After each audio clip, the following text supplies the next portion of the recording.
you, please? My name is Introductory and every single one of us had something happen to us for the first time in our lives. For me, it was owning a dog for the first time. Every second person in the U.S. has a pet of some sort, whether it's a cat, a dog, a fish, a hamster, or an occasional reptile. Us as humans, we cannot deny our need for some companionship.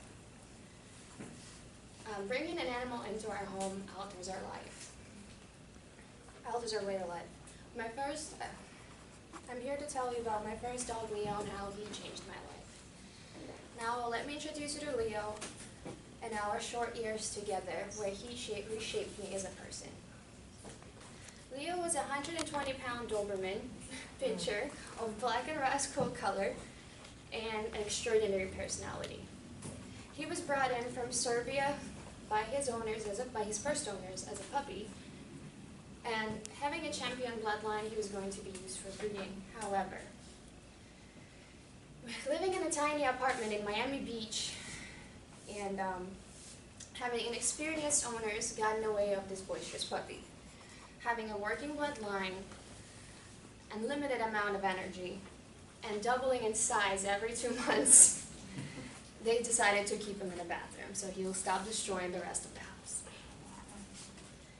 After spending 6 months in a bathroom, Leo was finally surrendered to a French bulldog rescue with an array of health problems. Talk to everyone. Well, eyes off. Eyes to everyone.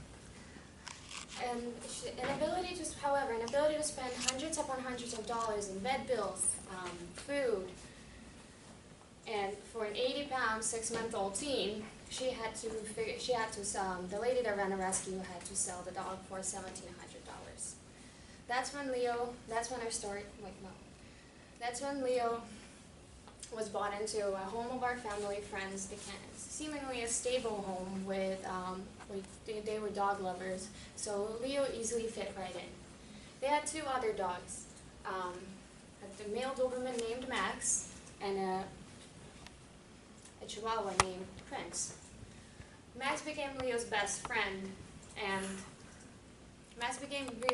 as soon as he met him, and Prince, he has 2 names, I was confusing.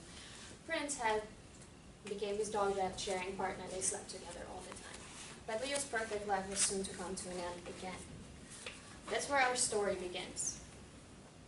One day I received a frantic call from Elena Kennan, which was Leo's owner at the time, telling me that Leo and Max aren't getting along and she doesn't know what to do. Being a good friend, I rushed over to come into a very peculiar scene. Leo and Max, like boxers in the ring, were tied to separate opposite corners of the kitchen, glaring at each other and growling. So she informed me that she can't keep him any longer, and she wants me to take him in. Leo is now 1 year, 9 months, and is an altered male. She wanted me to take him because I was the only one with an experience with large dogs and with large working bloodlines, and I readily agreed. It was always a dream of mine to have a European working blood Doberman, so that was the best day of my life when I loaded Leo up into my car. She warned me that Leo was a difficult guy with an attitude, and that was another reason why she had to let him go. She just didn't have the time for him. I believed on the calm ride home that we had that she was exaggerating. Boy, was I wrong. Mine and Leo's first 6 months together were hell. He had no manners and probably never learned any command besides sit. And don't get me started walking this dog. At almost 2 years old and almost his target weight, Leo was fluctuated between 110 to 115 pounds. And that was a problem. I'm 115 pounds. So when we would walk outside, the dog would drag me like he's never seen grass before. That would always get a laugh out of my neighbors. Whenever they see me being dragged around by my own dog, they would ask, "Who's walking who?" Which caused me to get fueled with anger and stomp back home. That's when I decided to teach Leo commands and decided to read every single book I could find on training, canine body language, and canines themselves. Our path was very long. I would wake up at 6 a.m. every day to take him on a 2-hour-long walk, so he would get rid of his energy and will finally focus on training after. After the 2-hour-long walks, the dog would consist of us basically working on leash training and then playing around in games so he wouldn't get bored like a child that he was. After the set walk, we would go to an open field with a 25-foot-long training lead and work on commands like sit, stay, up, down, heel, and come. However, Leo proved to be an excellent student. After 3 months of rigorous training and me never sleeping again, he learned how to heel. He would not pull me anymore, and he would stay where he was told, even when I was walking away.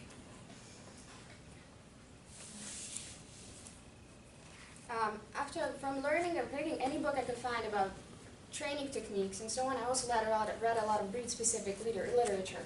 That's where I learned about Dobermans and Achilles heel, if you're so called DCM.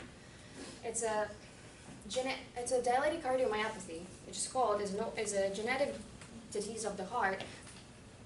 What? Well, you're moving forward. Oh, Can sorry. you move back? Thank you. That affects Dobermans, Boxers, and Great Danes. However, Dobermans have the highest death rate due to DCMs out of all breeds. I became a self-taught, so-called expert on DCM, and I even studied Leo's bloodline to see if he would be affected. DCM has no cure, and there's no really positive way to test for it either.